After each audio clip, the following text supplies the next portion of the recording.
Feel free to dance in the aisle if you like, a little later on. I've also got for Lotte a birthday card here, which we'll send around if you would kindly sign that and put a nice message in. That would be great.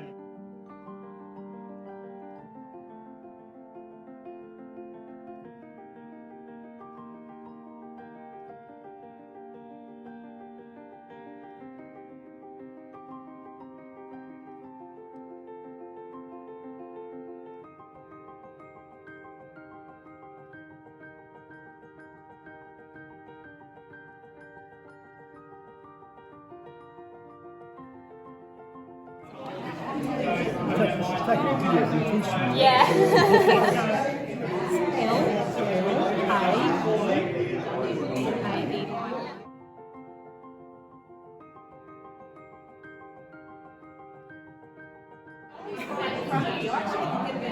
Hello, everyone. Where's everyone? In Germany, you remember? In 1928, at the tender age of 3, she made her way out of Sydney, made her way out to Sydney to escape the Great Depression in Germany, for obvious reasons. In 1942, at the age of 17, World War I had broken out, and poor old mum was interned in Chichura camp in Victoria. This was because clearly she was a grave risk to Australia's security. She was there for 4 years, until 21 or thereabouts, I would imagine, and returned to Sydney. In 1953, at the age of 28, she made her way to Papua New Guinea for something different. Worked in the German mission supply house in Madang for 2.5 years. She was single at that time, still looking for love, and that was the first meeting that she had with Eric. Eric was a white man from the Highlands. In 1956, at the age of 31, she returned from Papua New Guinea and went to work at the New Albury Hotel in Albury, New South Wales. In 1957, a year later, at the age of 32, Eric finally got his act together and got engaged to Lotte. They moved to New where Mum gave birth to 3 sons, Steve, Phil and Mick. 3 very handsome, highly intelligent young fellows. Highly successful in their own right. In that time in Newry, she spent her time supporting Eric's medical practice, raising us 3 boys, because she needed to do that, and was very active in the community and local church groups. In 1999, at the age of 74, Lotte and Eric retired to Melbourne in Adelaide, where they very quickly became the grandparents of 5 children, so Lauren, Jack, Sam, Tara and Jamie. And in 2015, at the age of 90, they both moved into Fullerton Lutheran Home here. Eric unfortunately passed away on the 16th of March 2016. I'm sure he's looking down at the moment and feeling very proud of his lovely wife. Carolyn, my wife, probably describes you best by saying that you're like a chameleon. You simply adapt to the circumstances around you. And I think certainly from my perspective and my brother's perspective, we'd agree with that as well. But probably more than that, you, from my perspective, you make the most out of life and you're always positive, finding the best in the people around you. So on behalf of myself and your family, we're blessed to have you as our mother-in-law and grandmother.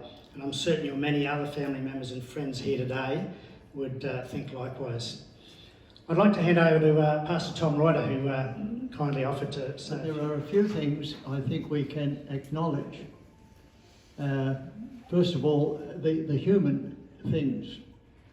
Fancy this lady having an experience in mission, wife of a doctor, a very active church lady.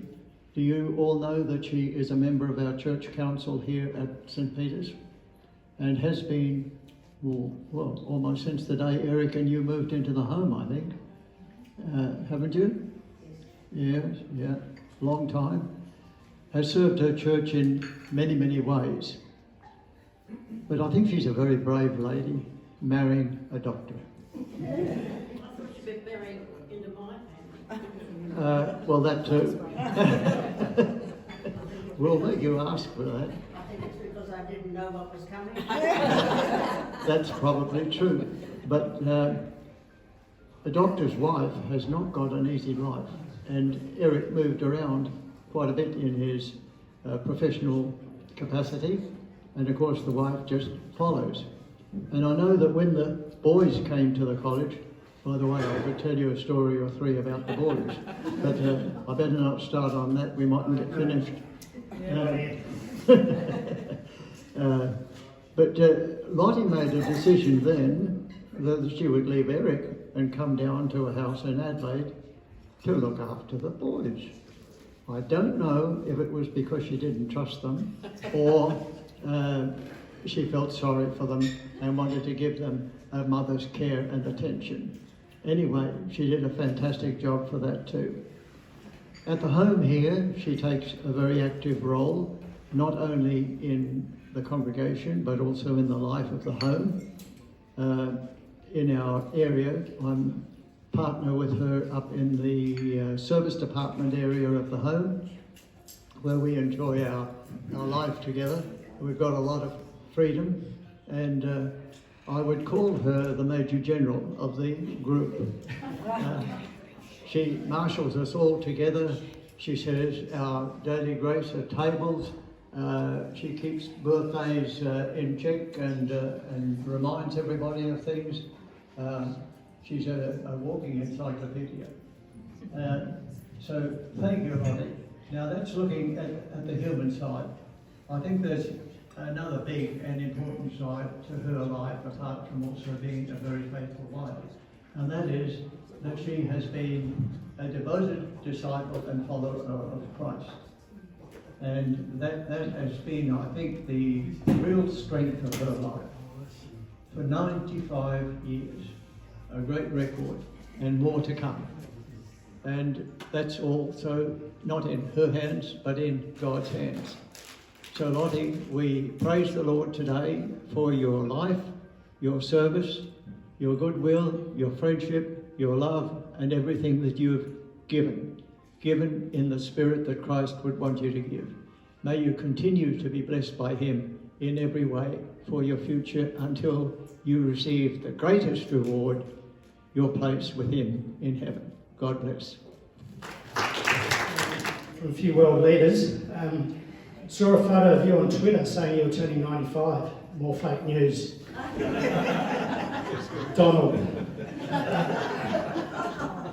P.S. Why don't you come visit me at Mar-a-Lago someday? Don't get anyone told. Viva la Lotte. That's Emmanuel Macron. All power to you, sister. That's Angela Merkel. Then finally, I cut short my holiday to check the letterbox at Kirribilli for my invite to your 95th birthday party. Thanks for nothing. That's Scott Morrison. Too busy. Okay, so with all said and done, I think we'll sing Happy Birthday to Lotte. I think you've all got your glasses charged, hopefully. And, yeah. Happy birthday to you. Happy birthday to you. Happy birthday, dear Lotte. Happy birthday to you. Hip hip. Hooray! Hip hip. Hooray! Hip hip. Hooray! Stand sideways. Beautiful. Turn it around. This way. That's it. Yes, over. Happy 95th, Blossom. That's lovely.